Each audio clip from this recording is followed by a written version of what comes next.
संस्थापकाय च धर्मस्य सर्वधर्मस्वरूपिणे अवतारवरिष्ठाय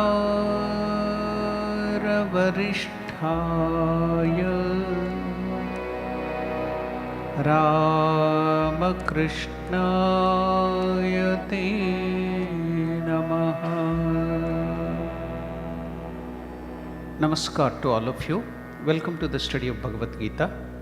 Before entering to the proper Bhagavad Gita, we shall chant 2 verses from the meditation on the Bhagavad Gita. All of you can join me.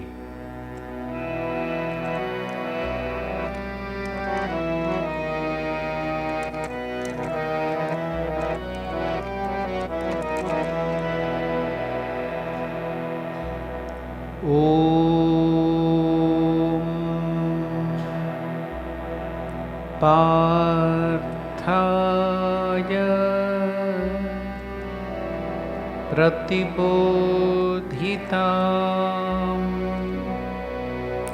भगवता नारायणेन स्वयं व्यासेन ग्रथिता पुराणमुनिना मध्ये महाभारतम्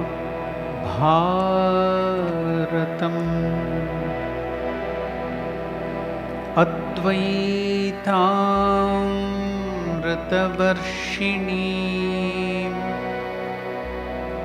भगवतीम् अष्टादशाध्यायिनीम्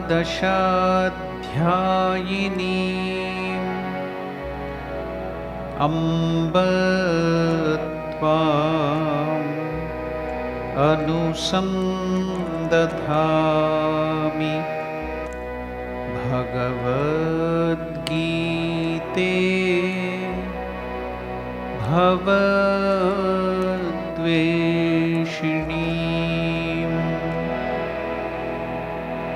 वसुदेवसुतं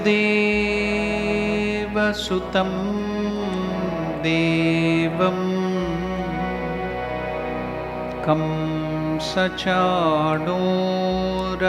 कंसचाणूरमर्दनं Devaki परमानन्दं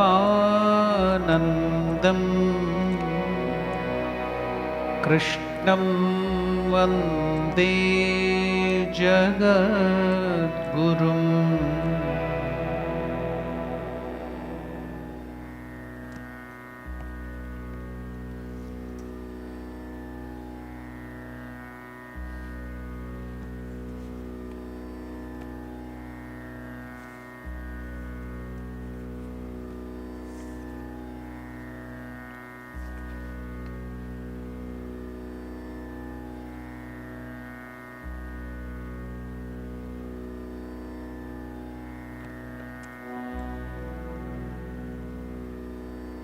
We are studying the 35th verse of the 2nd chapter. Bhayad ranad uparatam mamsyante tvam maharataha esham chatvam bahumato bhutva yasyasi laghavam. Let us chant this verse. We will also chant the 36th verse too. These are all very simple verses where Lord Krishna is goading, telling Arjuna that you should perform your duty. You have to do your duty. So, through different ways he is trying to make Arjuna perform his duty. So, we shall chant both the verses and study both the verses. Please repeat this verse after me. Bhayad ranad uparatam. Om Shri Bhagavanuvacha. Om Shri Bhagavanuvacha. Bhayadranaduparatam Bhayadranaduparatam Mamsante Tvam Maharataha Mamsyante Tvam Maharataha Yesham Chatvam Bahumato Yesham Chatvam Bahumato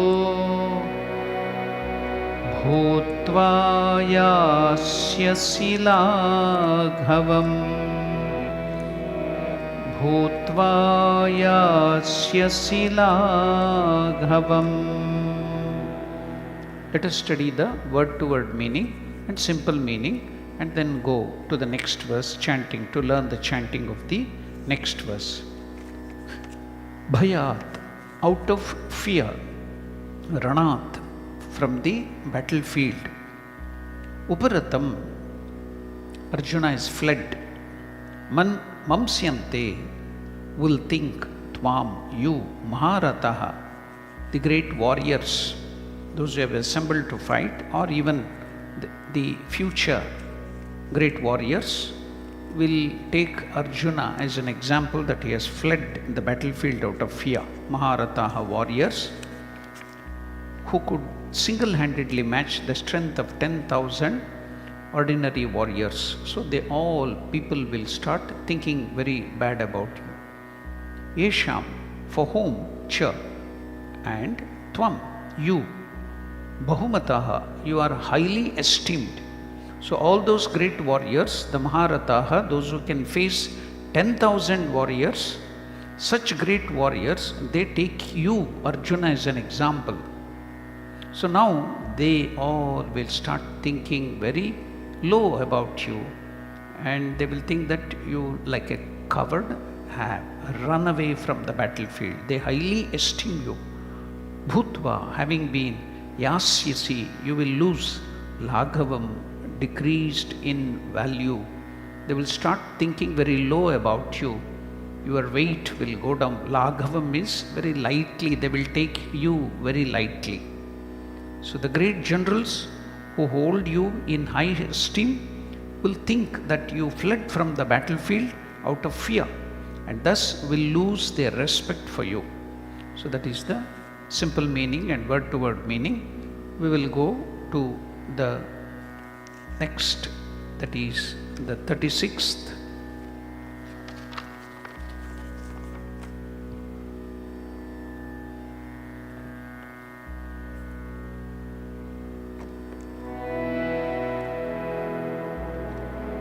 Akirtim chapi bhutani katayishyanti te vyayam sambhavitasya chakirtim maranadatirichyate. That is 34th, sorry, I am going to the 36th. Avachya vadamscha bahun vadishyanti tavahitaha nindantastava samarthyam tato dukkataram nukim. That is the 36th verse.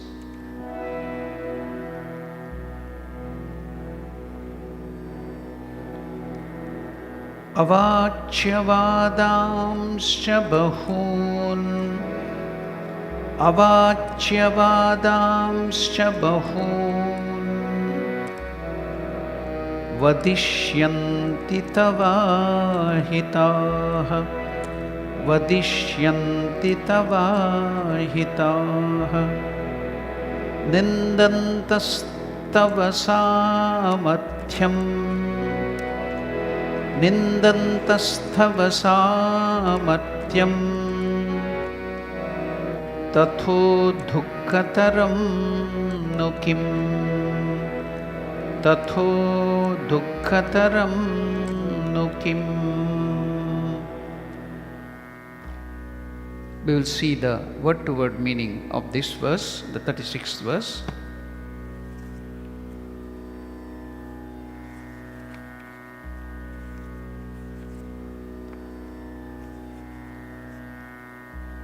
Avachavadan, unbecoming words, cha, and bahun, many, vadishyanti, will say about you, tava, your ahitaha, enemies, also will start talking, criticizing you, nindantaha, heavily, tava, your samarthyam, prowess, tataha, than that, dukkataram, more distressing, no, indeed, kim, what?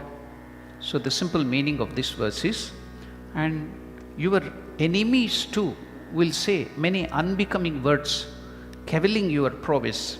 What indeed could be more painful than that?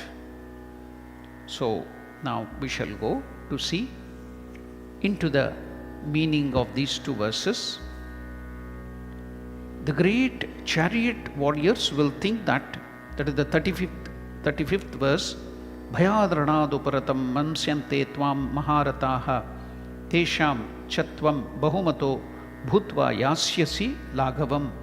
The great chariot warriors will think that you have withdrawn from the battle out of fear, and you that were highly esteemed by them will be lightly held. So these few verses, which are a statement of Lord Krishna, maintain the mundane level to which Arjuna relates. Arjuna, naturally as a warrior, he has an exaggerated value for worldly reputation. Most of the warriors were like that. So they had very much exaggerated view about their reputation. Now, Lord Krishna is making good use of this weakness to revive him from his emotional stupor.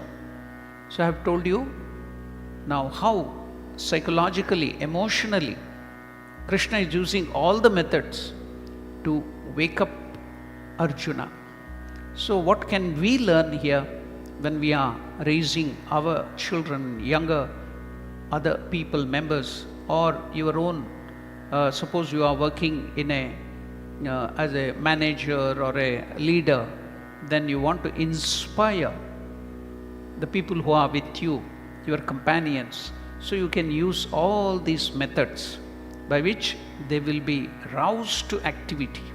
So they will come out of the depression. So now Lord Krishna is teaching through these verses to us how we can inspire other people around us by different methods.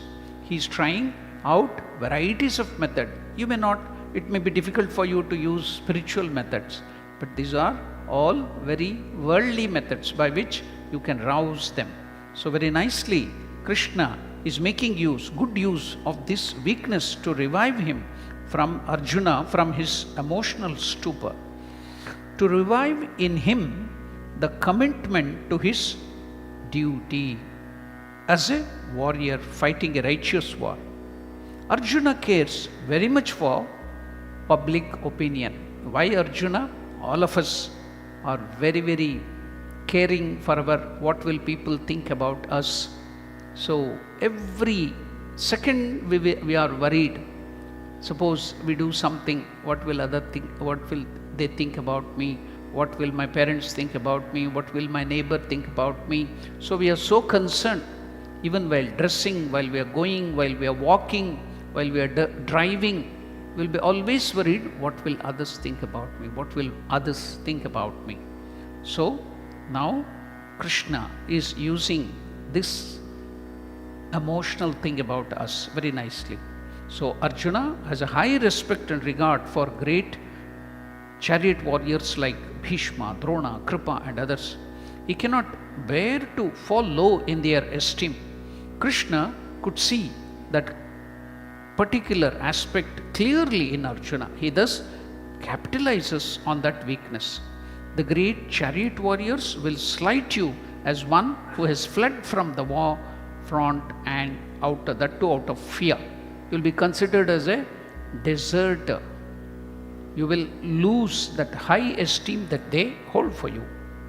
Complexes are a major weakness among human beings. Most people suffer either from an inferiority or, on the contrary, a superiority complex. Most of us have these complexes, inferiority or superiority complex. Rarely does one find a person free from either of these complexes. Of the two, an inferiority complex seems to affect people more severely. Almost everyone possesses this mental disease. We constantly worry about what others think of us. We concern ourselves more with others' opinion of us than with what we really are. We are wasting so much of our energy. I've many times quoted wonderful teaching of Swami Vivekananda. And what is that? Most of us, or rather all of us, are wasting 80% of our energy in showing to the world what we are not. If we had used half of that energy which we are wasting to show to the world what we are not, if we had used half of that energy to become what we wanted to be, then we would have easily achieved that. Every one of us are wasting 80% of our energy. So, here we can see when the world condemns you, we feel depressed. When the world around us thinks highly about you, they praise you, you feel elated. Irrespective of your actual state of being. Suppose somebody starts praising you, I may not be that, then we become bloated. It is just like the balloon, we will get bloated. So we feel very happy. Then if somebody condemns you, criticizes you, then we get depressed. When the world condemns us, we feel depressed. Even if you are free from that blemish. You might have not done that. Even if somebody criticizes you for no reason, you know that you have not done that. But if somebody criticizes you, even if you have not done that thing, you will feel depressed. Your life seems to revolve around the opinion of others. Consequently, we go through mental agitation and suffering. Rare indeed is one whose self-sufficiency in life renders him indifferent to the praise or censure of the world. So we can start analyzing. See, these words of Lord Krishna helps us to analyze and find out where we are and what we are. This is not to criticize Arjuna or other people taking it here. This is always, we should study Bhagavad Gita and other wonderful spiritual books to analyze our own mind. Where are we? So, impartially, we have to find out, analyze our mind. How are we? Where are we? What are we? So, we shall go to the next verse. What is that? Avachyavadamscha bahun vadishyanti tavahitaha nindantastava samarthyam tato dukhataram nukim. So what is the simple meaning of that? O Arjuna, Lord Krishna is telling, and your enemies will say so many unbecoming words, cavilling your prowess. What indeed could be more painful than that? Now, in this verse, Lord Krishna highlights the ignominy of a great warrior like Arjuna, abandoning the battlefield. Your sworn enemies, such as Duryodhana, Dushasana, Karna, and others, will slander your valor and laugh at you. They will call you effeminate. What is that, effeminate? Neither feminine nor masculine, in between, eunuch. They will start criticizing you as effeminate and impotent and many such unbecoming words. What can be more painful than that? You are a man of mighty valor. You command and greatest honor. You have that reputation.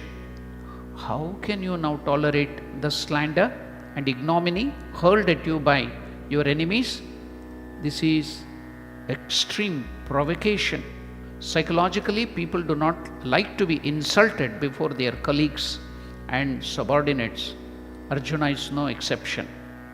After having explained the adverse consequences of running away from the battlefield or not performing our duty in these preceding verses, now Lord Krishna gives the benefits of waging the war in the next two verses. So now we have seen the meaning of these two verses. Now let us go to the next verse. It's a wonderful verse where Swami Vivekananda liked it. Everybody likes it. It gives words of inspiration. Here Lord Krishna is just like the lashes of words. He is telling, Hato va prapsyasi swargam jitva va bhokshase mahim tasmat uttishta kaunteya yuddhaya kritanishchayaha.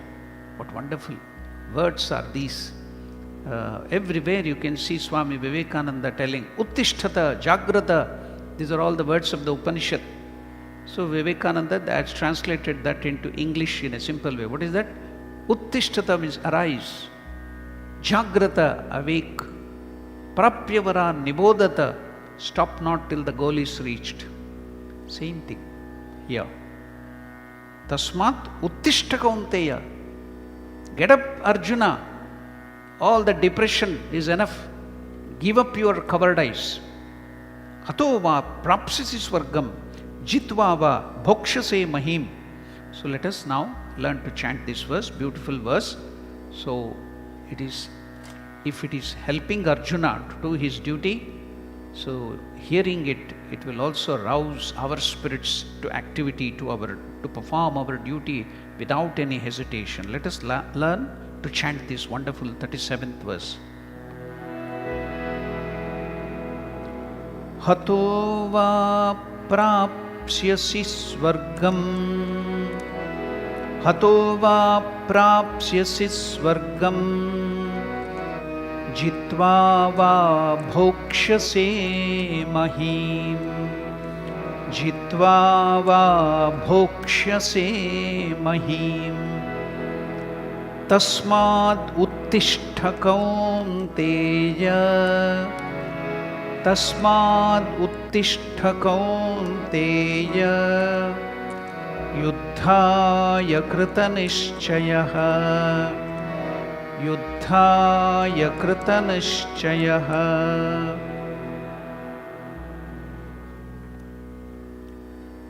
When I was young, I used to read one beautiful book.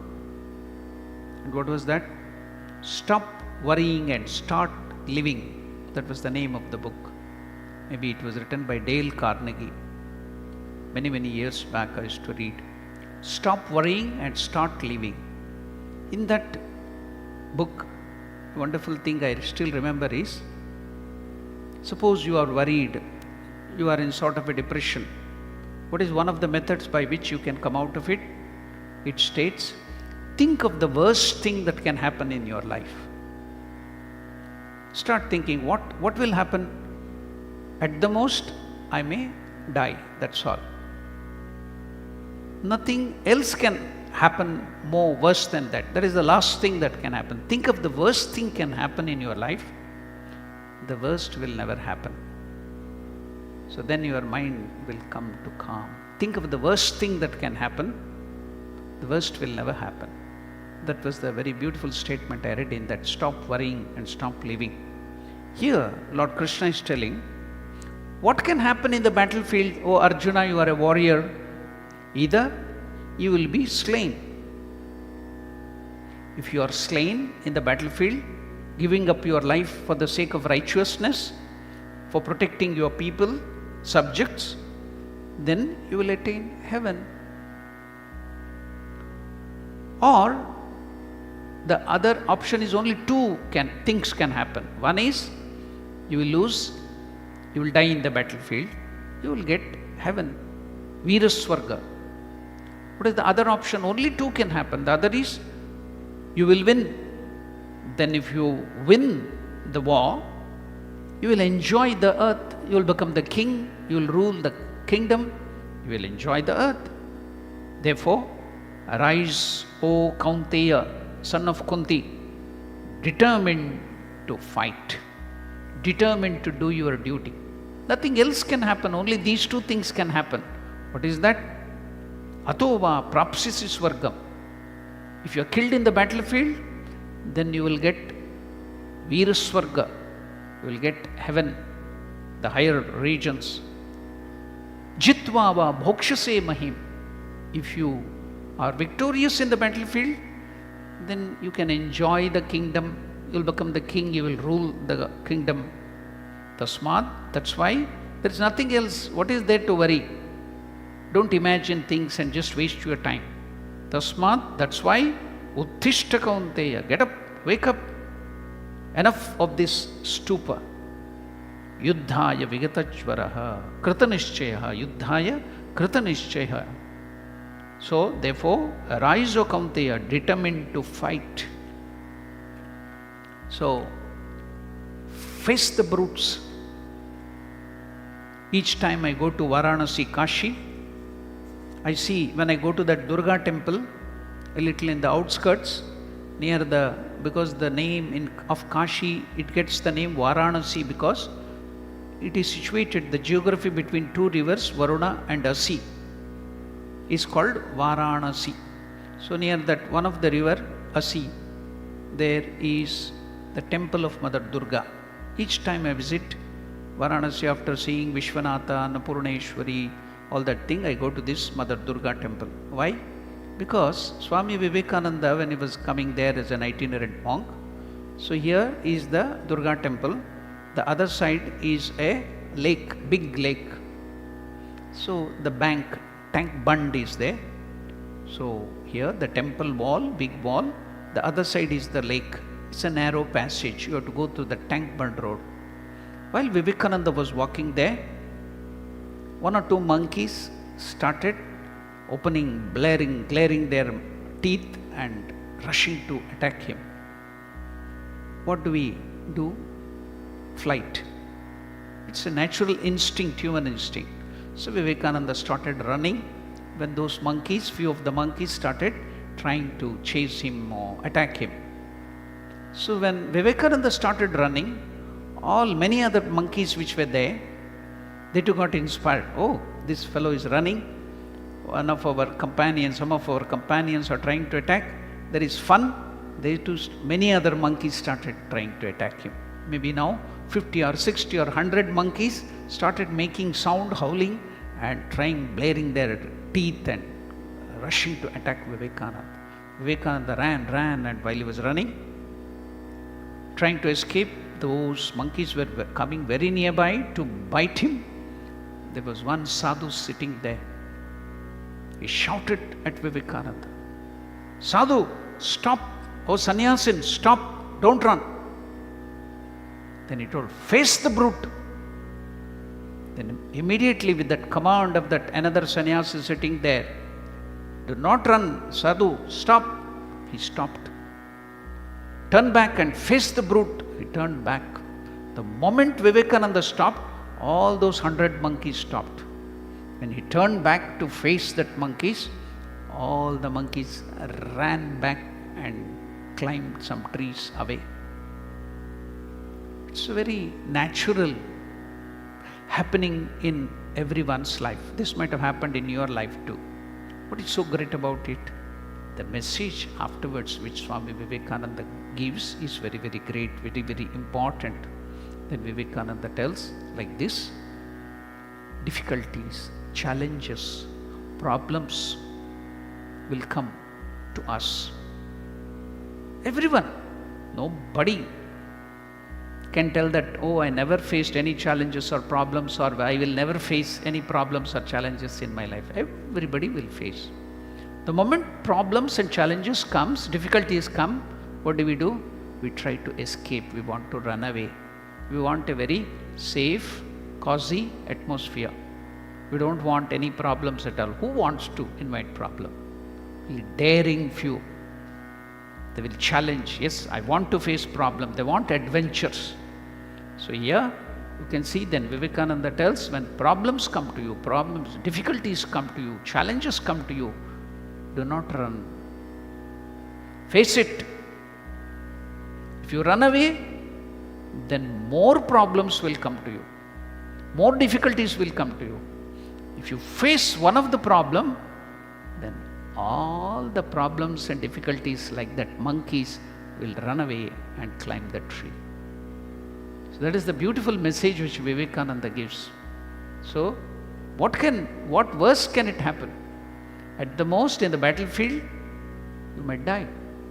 If you die fighting because you have sacrificed your life for the people, protecting the people, protecting your country, you will get Virasvarga.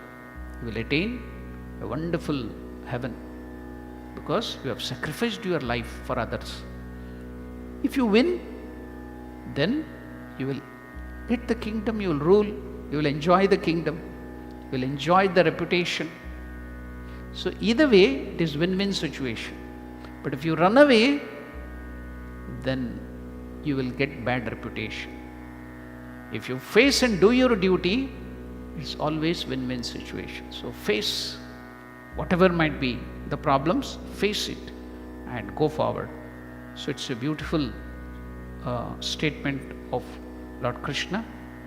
Let us see, go more deeper and see how we can make it relevant to our life. Now, in this 37th verse, Lord Krishna is telling, Hato va prapsyasi swargam jitva va bhokshase mahim tasmad uttishta kaunteya yuddhaya krita nishchayaha.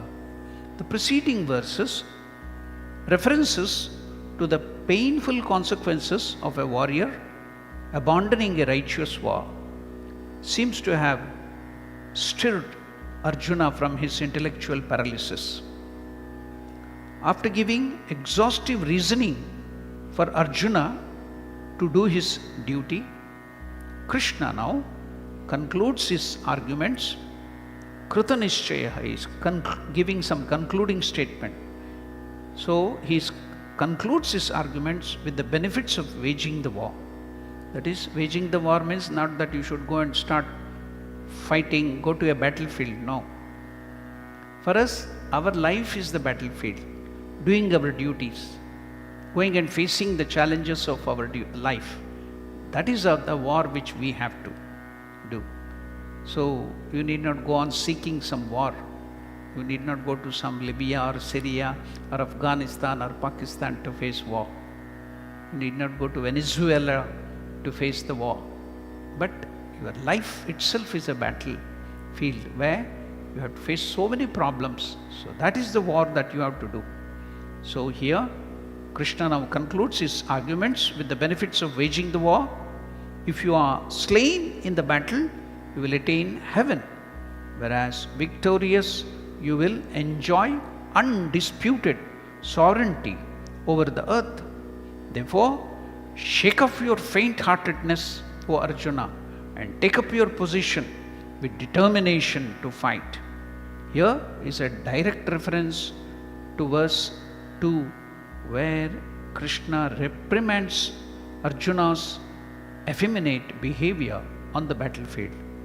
The Lord had warned him that his conduct would neither give him heaven in the future nor fame in the present, and that it was unworthy of an Aryan. So Aryan is not to be taken as some race. In India, Aryan was referred to people of good culture. From the childhood or even before birth, in Hinduism, according to Vedic religion, they have to pray, they have to do a lot of austerities and then have children. So such children born out of good culture, born out of prayer to the Lord, they will be saints and great people coming out. Born out of simply lust, then animals and villains and bad people will come out. Born out of prayer and austerity and good deeds, punya, then that such good birth, people of good birth, they were called Aryans, not something by birth or caste or creed or a sect or race. So that's why he's telling, unworthy of an Aryan. So, cultured people, they will always do their duty properly. People of good birth, that is the reference. So the duty of a warrior, Kshatriya, is to fight for his country. The fulfillment of his obligatory duty assures him contentment and peace even after death, a state of mental equanimity, here termed heaven. If he emerges alive and victorious, he will immediately enjoy the fruit of his action as a sovereign of the world. In either victory or death, Arjuna would reap a valuable reward for performing his duty. So now, after this verse, the next from 38th verse, we will go back to again, he will now, Lord Krishna is giving a new thing to the world. In the beginning, he gave the Sankhya Yoga about the Atman and the Paramatman, a very high state, very difficult to practice it. But here afterwards, he will give us yoga, karma yoga, how to be in the world, how to do all the activities, and then untouched by the blemishes, by the sin, how can you work? So that secret of work, the real karma yoga, will start after this verse. It's really beautiful. After that, we will go into the deeper and deeper aspects of that yoga. But let us now focus on what Lord Krishna is trying to tell in this verse.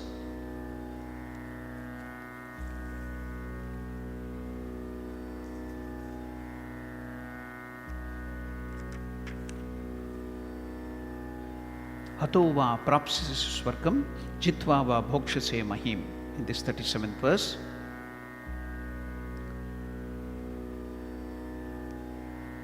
in India, there were a group of people, warriors, they were called Rajputs, Rajputana, the place. So they used to have the surname as Singh. So what is the meaning of where that come from, Singh? Because they would be brave like lions. So that from that word Simha or Singha, so that Singh comes, because when you have the name, in the name, the lion, then they will be roused to activity, roused to that bravery. That's why that S-I-N-G-H or S-I-N-G, whatever if the surname is, we'll be calling in South Africa too, you will have that surname. So they were earlier the warrior class. So to rouse them to that bravery, they used to give this name Singh. So they were in Rajasthan, Rajputana, heroes who faced foreign invaders and gave up their lives with honor and dignity.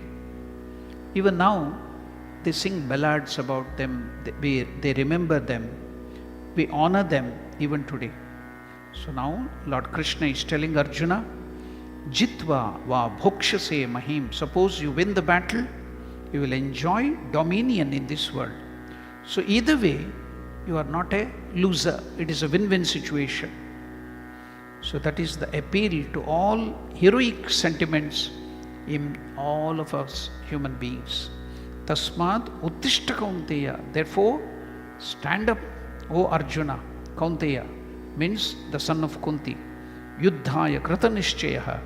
Fully determined to face up to the war situation that has come. I shall not run away. I shall face this problem. With that determination, stand up. Now, when we were dealing with the earlier first chapter, or even now, Arjuna had to face a real war.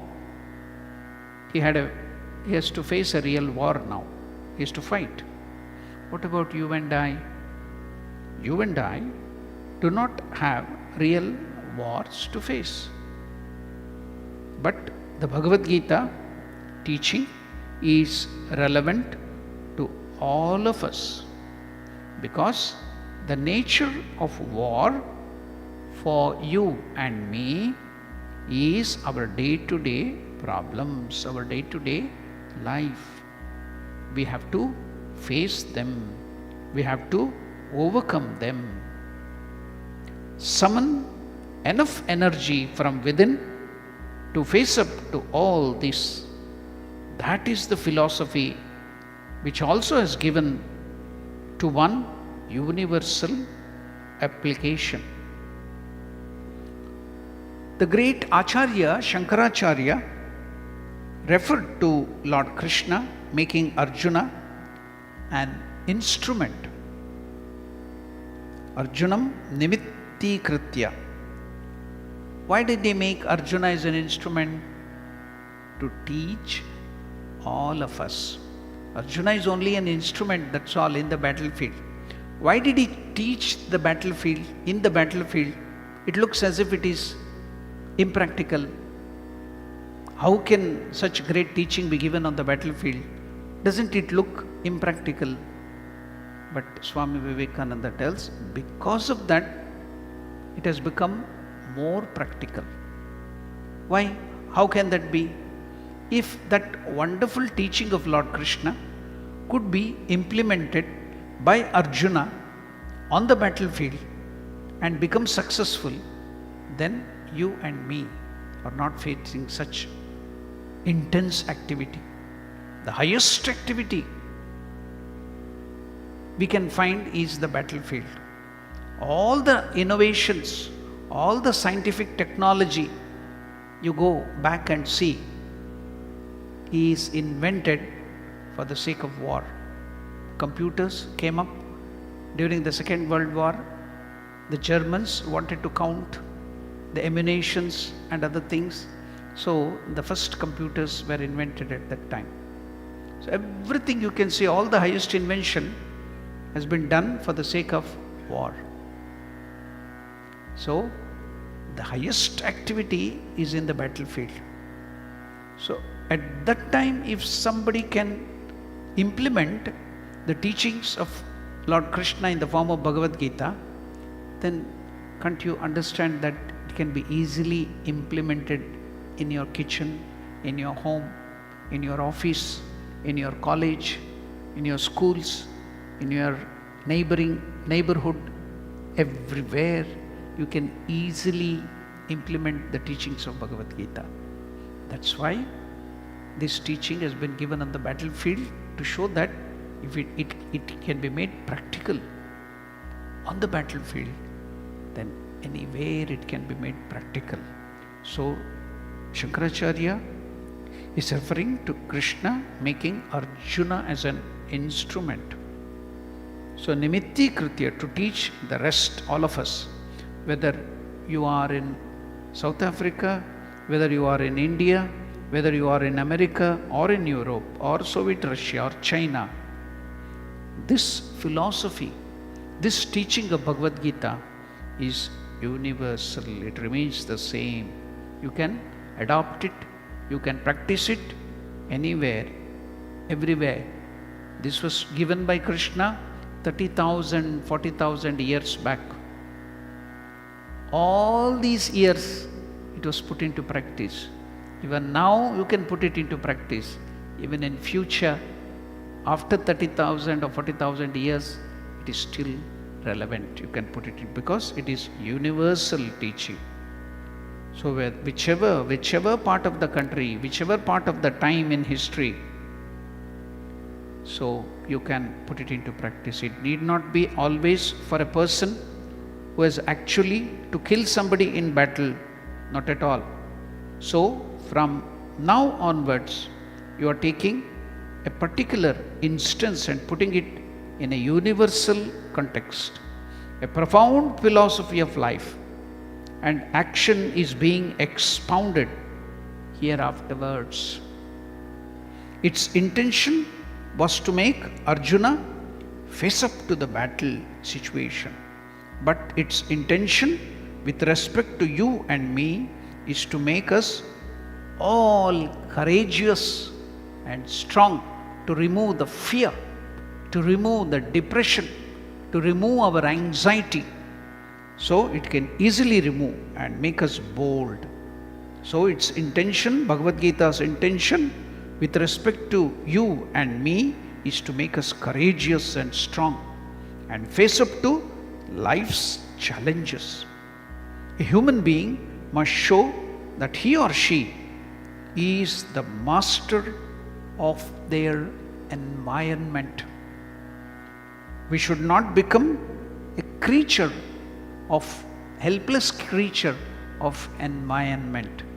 We should become the master of our environment. To restore the human being to that dignity, you need this philosophy called Bhagavad Gita. That is the philosophy Sri Krishna is now going to expound throughout these books. It is a philosophy of life, very practical. That is why in the next few verses, Bhagavad Gita will call it yoga. So here afterwards it is yoga. Earlier it was all philosophy. Yoga is, you can put it into practice at any given point of time in your life. That's why it's called yoga. So Krishna is also telling in the next verse, I am teaching you yoga, Arjuna. But when we say yoga, we all start thinking, doing some asanas, that is hatha yoga, exercises, or closing your nose and sitting in pranayama, that is only hatha yoga. But here, that is not hatha yoga. Yoga in a very broad way. So what is yoga here? It is practical philosophy of life. Yoga is how to handle this wonderful human situation by which you develop your own spiritual consciousness within, and you become instrumental for the happiness and welfare of your life and also of the people around you. This is the philosophy of comprehensive spirituality that Sri Krishna is expounding it here afterwards, and he calls that as yoga. So yoga is not just hatha yoga, some exercises, but now you have seen what is yoga. That it is the philosophy of comprehensive spirituality that Sri Krishna is expounding, calling by that short word yoga. So yoga means this, a part of a small, infinitesimally small part of that is the exercise called yoga. But in an expansive way, yoga is this comprehensive spirituality that Sri Krishna is expounding, calling it by that short word yoga. We will come to it a few verses later. So, tasmat uttishta, therefore, stand up, don't lie down, don't be lazy, don't be procrastinating, don't be cozy, be alert, be energetic, be active. That is what Lord Krishna is telling. Did Krishna in this philosophy yoga, did he tell you go to the forest, go to the cave, give up your duty, give up your house? Never. He's telling, do your duty, face the problems. This is yoga. Practical. That should be so. So, there is a tendency that if you follow religion, if you go to the temple, we think that we should become cozy and lazy, give up everything. No, that is not the idea. Lord Buddha also said, be alert always. There is a tendency for all of us to be lazy and cozy. That should not be. So, in Vedanta, you will find this again and again. Uttishtata, Jagrata, arise, awake. A constant refrain. No, life is for the hard working. Life is for the hard working people, not for the weak, not for the sleepy, not for the lazy. That message comes again and again, like the famous Sanskrit verse, popular verse coming from ancient times. What is that? udyamena hi siddhyanti karyani na manoratehi nahi suptasya simhasya pravishanti mukhe mrigaha. What is this wonderful Sanskrit verse, ancient Sanskrit verse, popular verse telling us? It is telling it is through udyama. What is udyama? Hard work and smart work, industrious activity, that you achieve things in this world. Na manorataihi, not by dreaming, not by imagining, not by daydreaming, simply by imagining, I shall do this, I shall do that. You go on putting all the plan on your paper, but you never implement it. So just not by manorataihi, by daydreaming, that is called manoratha, carrying your mind as a ratha, as a chariot and flying about in the air, dreaming and dreaming. That is not the way. Then an example is given. A simha, a lion, now it sits in its den. It has stopped pursuing and hunting its prey. So if it just lies down in its cave with a wide open mouth, with the belief that some animal, a deer or some other animal, a boar, will oblige and come and enter its mouth, it will never happen. So the lion has to get up, go hunt, then only it can get prey. That way the lion will not get any food. It has to work hard to get its food for the day. That is the example given in this verse.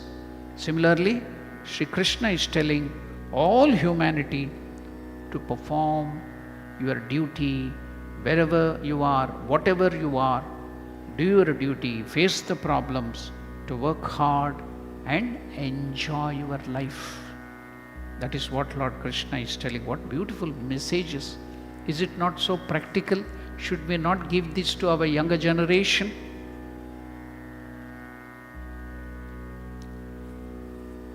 Now, after hearing these wonderful verses, we will now try to get some ideas from the Karma Yoga of Swami Vivekananda, where Vivekananda is telling about duty. Because earlier we wanted to know what duty is. In our earlier classes, I have taken you through all that idea of what is duty. I will continue to take this wonderful idea of Swami Vivekananda. What is this duty? What is Krishna telling us as the duty? Swadharma, Swadharma. Again and again, Krishna is telling in the Bhagavad Gita, that is Swadharma. So we were in last 3 or 4 classes, we were going through a wonderful explanation of what duty is. Swadharma. What is our Swadharma? What is our duty? The only way to rise is by doing. So now Krishna told Uttishtaha, rise. So how to rise? Vivekananda is telling in this Karma Yoga, the only way to rise is by doing the duty next to us. Suppose somebody is sick. If you just go on crying and worrying, will it solve? No. What is your duty next? Now what should I do? If somebody is sick, take that person to the hospital, give all the medicines and try to revive back. So what is the only way to rise is by doing the duty next to us, and thus gathering strength and go on until we reach the highest state. Now I will clear that with wonderful example given by Sri Ramakrishna.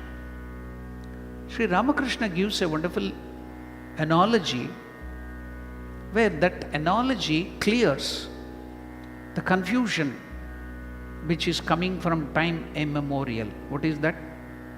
Self-effort and God's grace. So this contrast, this confusion, should we put in our self-effort or should we depend upon God's grace and keep quiet? So this controversy is coming from time immemorial. Self-effort and God's grace. Then what is the another controversy which is coming? The other controversy is now destiny and free will. Do we have free will, or everything is destined to happen in this way? So these are the two great controversies which have been coming from time immemorial. So this will continue again and again. So by beautiful example, one simple example, Ramakrishna, our master, clears this. So that will also help us to understand about this wonderful statement of Swami Vivekananda. What is that? How can we wake up? How can we rise up to face all the brutal world, the problems of the world? The only way to rise is by doing the duty next to us and thus gathering strength, go on and on until we reach the highest state. So let us see what Sri Ramakrishna tells here. Sri Ramakrishna gives that analogy. The cowherd, the owner of the cow, he takes the cow to graze. At that time, so many cows are there. What does he do? He gives a tether or a rope, ties it to the neck of the cow and allow it to graze. Lot of good green grass is there, sweet grass. So now he puts a stump or he ties that cow to a tree with a big rope and allows that to graze in that area. Now if this cow nicely grazes, eat the grass, good grass there, after finishing eating that grass in that given length of rope, then start making sound, hamba, hamba, or mo, mo, whatever. In Western country you call the sound of the cow is mo. In India it is called hamba. So whatever the sound, after eating that grass, if it makes the sound, then the cowherd or the owner of the cow will come and see, oh, this cow is a very industrious cow. It's a very good cow.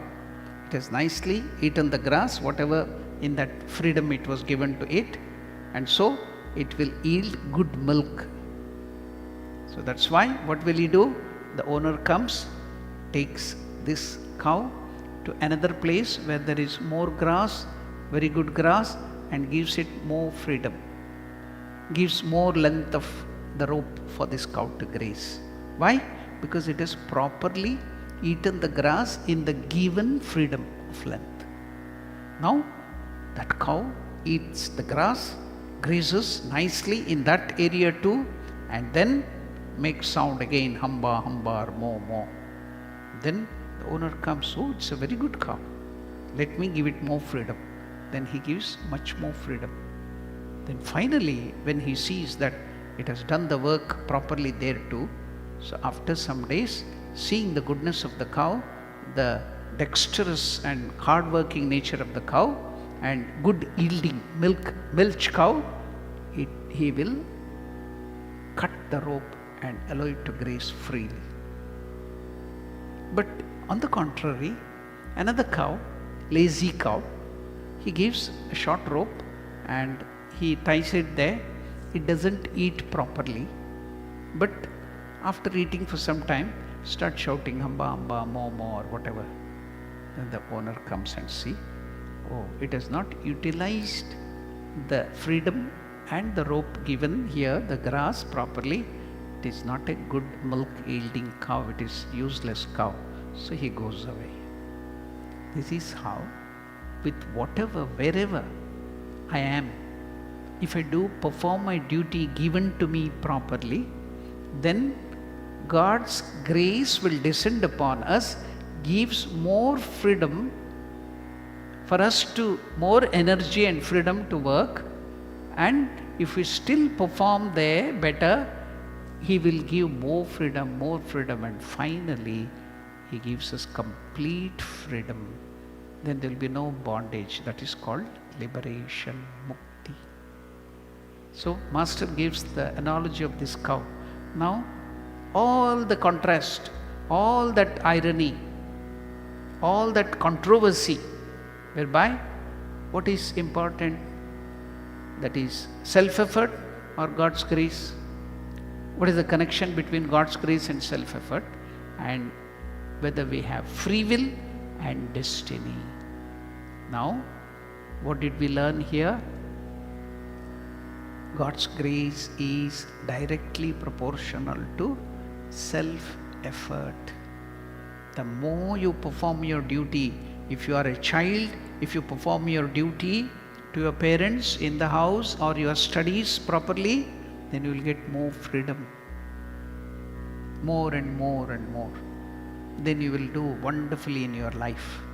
If you don't utilize wherever, whatever you are, don't perform your duty properly as a child, as a householder or anything, then you will not get more opportunities.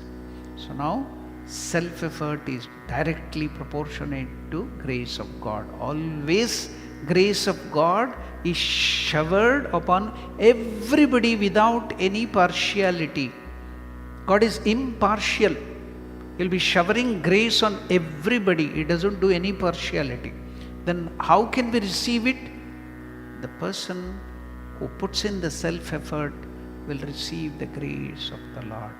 So face the problem, do the hard work and smart work, and you will get the grace. See, this is solved now. How can we get God's grace? Should we just keep quiet depending upon God's grace? No. Put in the self-effort, you will get. As much as self-effort, that much of grace you will get. Then free will and destiny. So should we tell that, oh, everything is destined, it is going to happen in this way, so why should we work? Let us eat and sleep. No.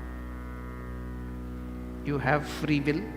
God has given you this much of free will. Use that freedom, then you will get more freedom, more freedom. Finally, you are completely free. See, all the controversies solved by beautiful example. One more example for hard work and effort given by Sri Ramakrishna is, I always give that example. What is that? The boatman on the Ganga or in the sea. In olden days, how would they run the boat? Sometimes the current will be opposing. They have to steer the boat. So olden days was, they didn't have motorized boat. It was all sail. They had to open the sail. The cloth, strong cloth would be there. So they're just like this kite. So that big cloths would be open, and that will catch the wind, and they will turn it in such a way the boat can go in the opposite direction. The blowing breeze can be converted, redirected in such a way that even though the current is opposing, they can go against that by the wind. So now suppose Master is giving the example of the boatman. The boatman, the wind is always blowing. If he is lazy, if he doesn't work, if he is just smoking and sleeping, instead of opening the sail, he cannot get the wind which is blowing. That is, the God's grace, the wind in the form of wind is always blowing. That lazy boatman will be just sleeping, doesn't open the sail, he cannot get the wind, so his boat will not move. The dexterous, the active person who faces the problem, gets up, wakes up and opens the sail, then he catches the wind and his boat will move. So this is the beautiful example. So God's grace is always blowing.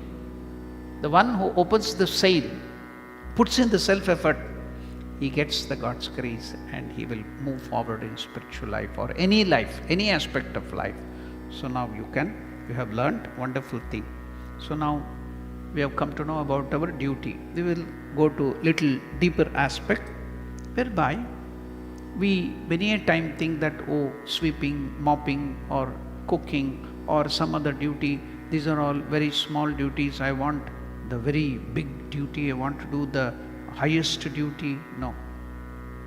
Whatever duty you get, do it with utmost care, then you will get the highest. So now, example from Mahabharata was given by Swami Vivekananda about the butcher. The butcher cutting the meat, killing the animals and selling to that he did with great care as an offering to God, and that itself gave wonderful freedom to him. So now, when this great yogi who did tapasya for 12 years and had got only little power of burning a bird, saw the wonderful spiritual acumen of this butcher, when he asked him, he said, "Why are you in this body of a butcher, so lowly, with such knowledge as yours? Why are you in this butcher's body and doing such filthy, ugly work of butchery?" Then that great butcher who had realized the highest, he told, "My son," replied the Vyada, the butcher, "no duty is ugly, no duty is impure, no work is ugly, no work is low or high. My birth placed me in these circumstances and environment as a butcher.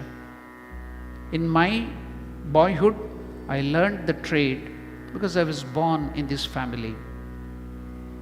I am unattached. I try to do my duty well.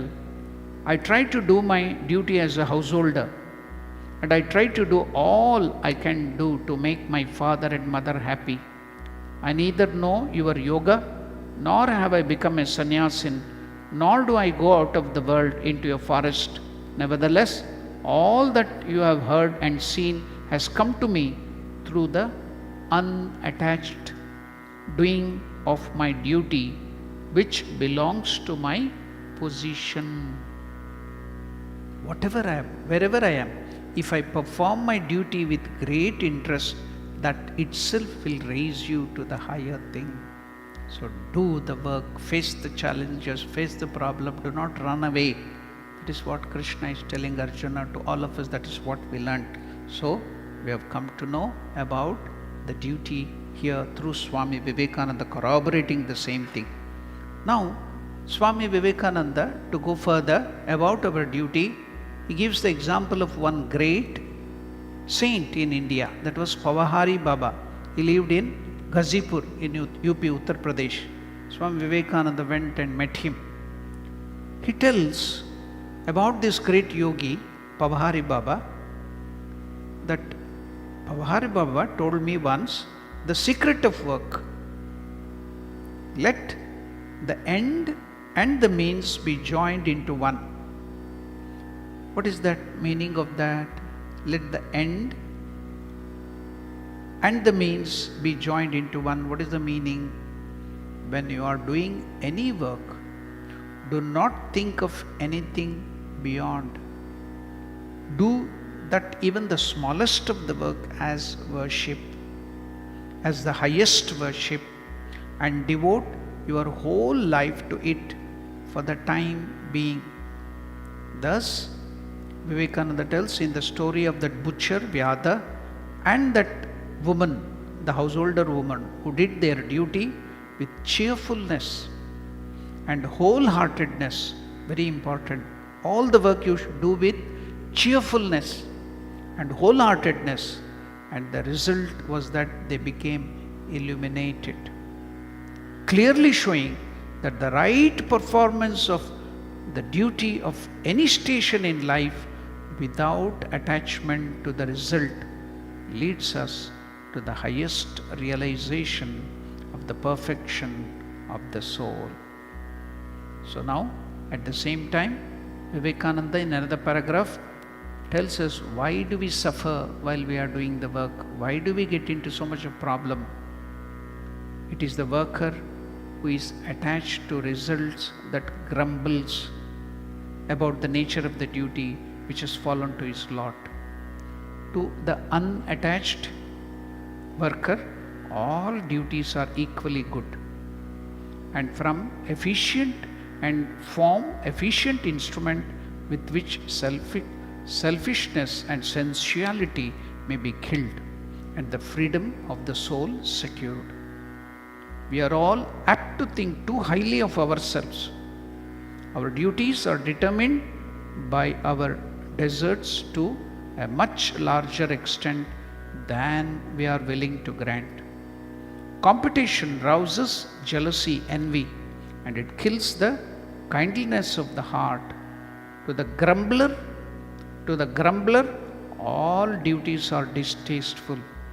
Nothing will ever satisfy him, and his whole life is doomed to prove a failure.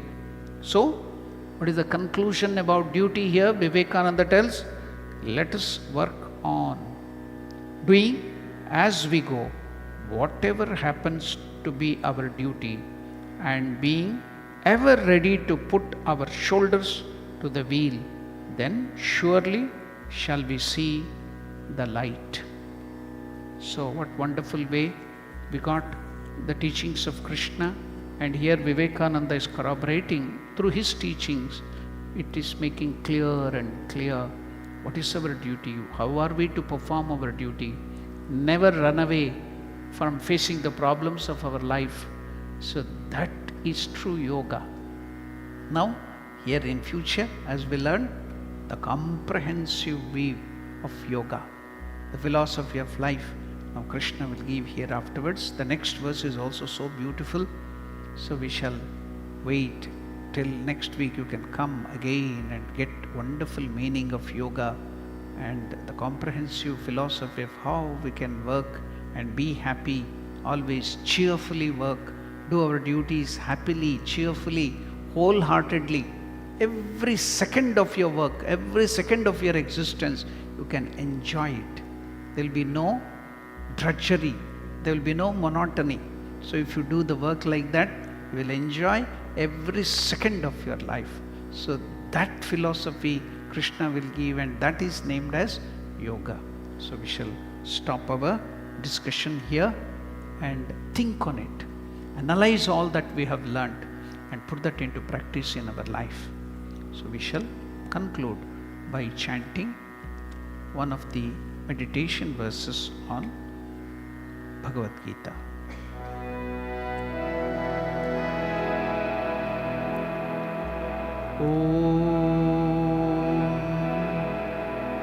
Mukam karoti vachalam